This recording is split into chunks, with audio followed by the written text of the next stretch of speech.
YS Jaganmohan Reddy కలిసేందుకు ఉన్నారు మహిళలు ఇక్కడంతా కూడా ఈ ప్రాంతానికి సంబంధించిన వాళ్ళు.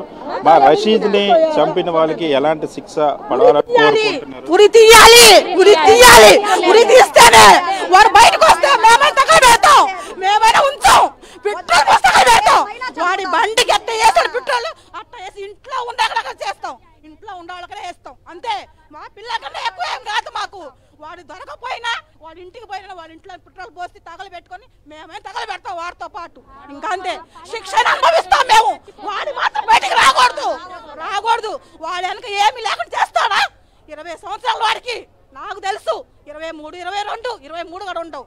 ఆ నేళ్లకు వాడికి ఫుల్ గంజాయి మందు తాపించి నసరాపేట నుంచి కత్తి తెప్పించి వాడికి ఇచ్చి ఆ రకంగా చేశారే. ఇంకా వాడు సవాల్ కొడుతున్నాడు. పోలీసు బేడీలు ఆయనకి చెయ్యట్ట పట్టుకున్నాడు. అంత అవసరమా? బేడీలు వేయాలి, బేడీలు వేసి పార ఇంకా మాట్లాడతాయని నువ్వు లాక్కెళ్ళాలి. లాక్కెళ్ళకుండా నుంచొని ఇంకా మాట్లాడుతున్నాడు.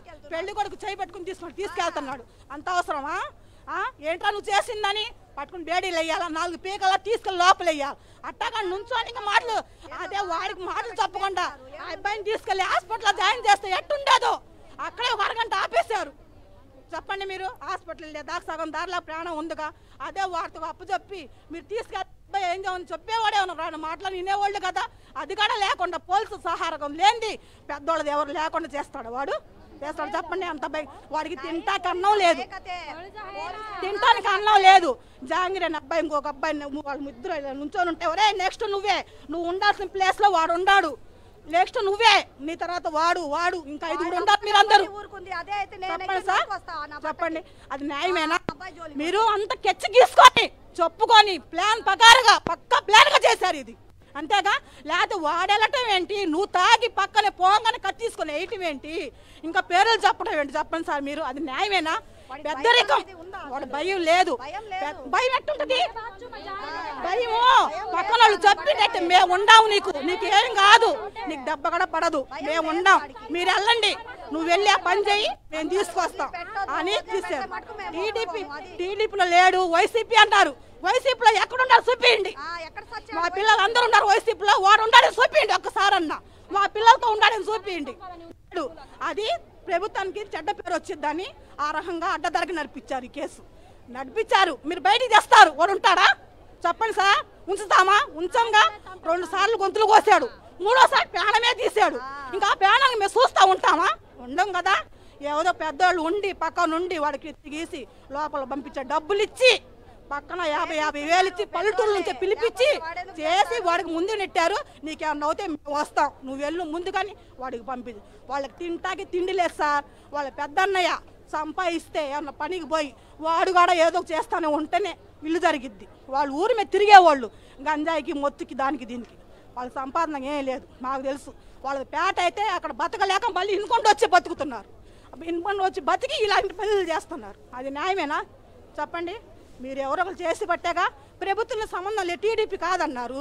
మేడం గారికి కేక్ ఎట్ట తినిపించాడు, సార్ గట్ట కేక్ తినిపించాడు, ఫోటోలు ఎట్లా తిరిగాడు, సాక్ష్యం ఉందిగా.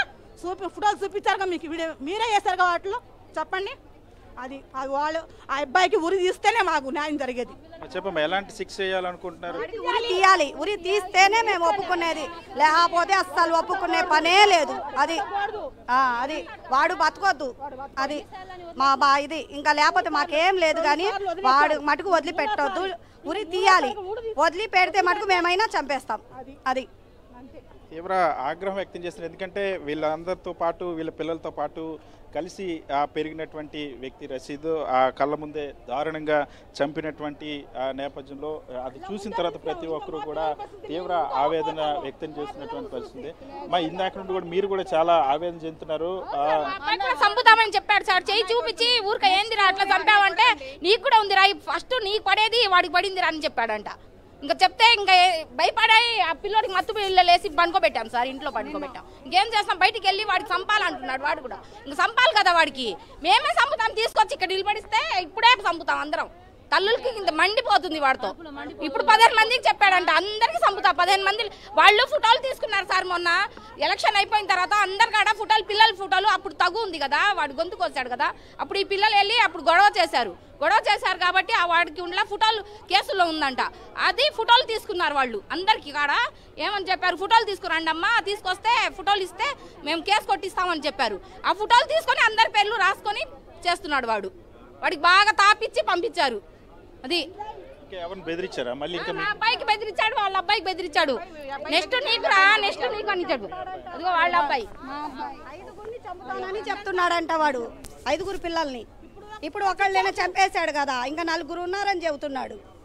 అది ఇంతకు ముందు వాళ్ళిద్దరికి గొడవలు ఉన్నాయి, రాజకీయ గొడవలు సార్. ఇప్పుడు గొంతు కోసినప్పుడే వీళ్ళందరూ కలిసి చేశారనమాట.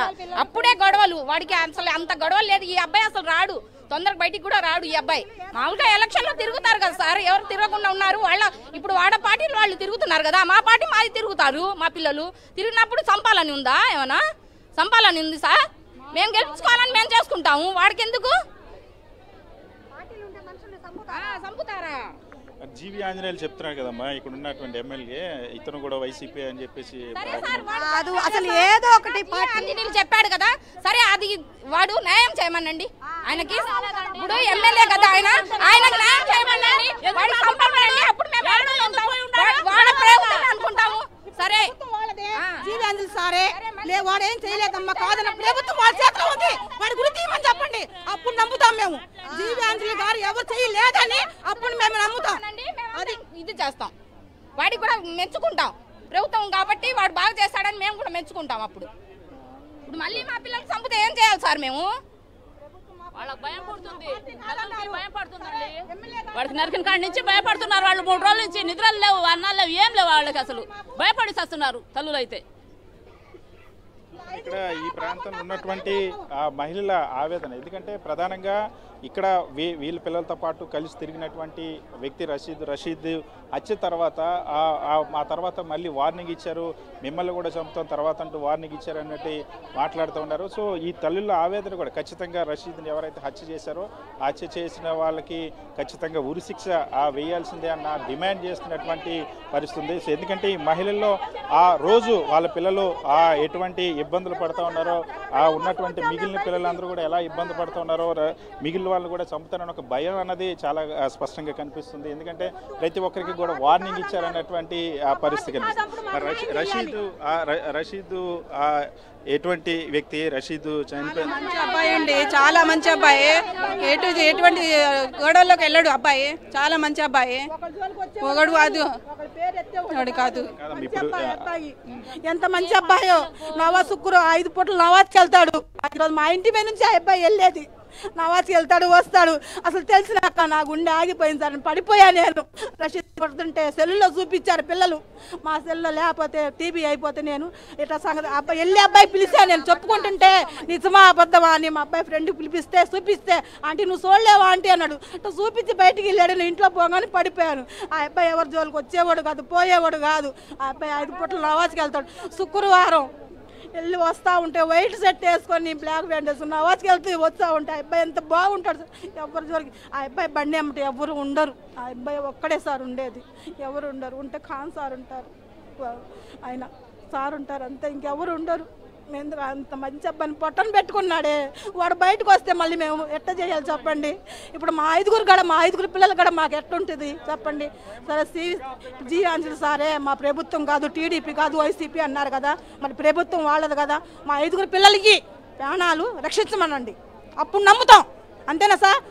మా 5 పిల్లలకి ప్రాణాలు పోకుండా వాడి చేతుల్లోనే, ఆయన చేతుల్లోనే ఉంది ప్రభుత్వం, ఇప్పుడు వాళ్ళదేగా, మరి రక్షించమండి, మాకు న్యాయం చేయమని చెప్పండి. వాడికి బయటికి రాడు, వాడికి ఉరి తీసి మా పిల్లలకి మాకు న్యాయం చేయమండి, అప్పుడు మేము నమ్ముతాం.